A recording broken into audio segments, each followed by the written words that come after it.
আসসালামু আলাইকুম রহমতুল্লাহ। কখনো এমন হয় না যেখানে যাবেন সেখানেই সমস্যা?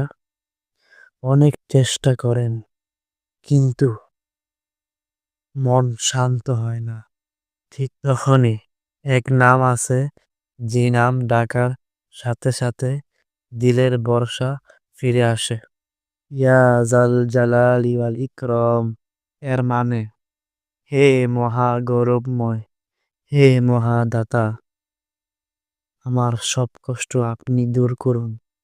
এই নাম যিনি নিয়মিত পড়েন, আল্লাহ তার রিজিক সহজ করে দেন, দিলের দুঃখ দূর করেন, আর জীবনে অদ্ভুত বরকত দেন।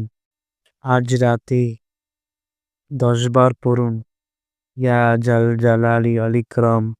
ইনশাল্লাহ আপনার জীবনে পরিবর্তন আসবেই। ভিডিওটি কেমন লেগেছে?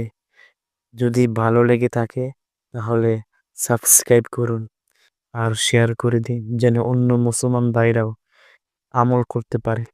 আসসালামু আলাইকুম রহমতুল্লাহ।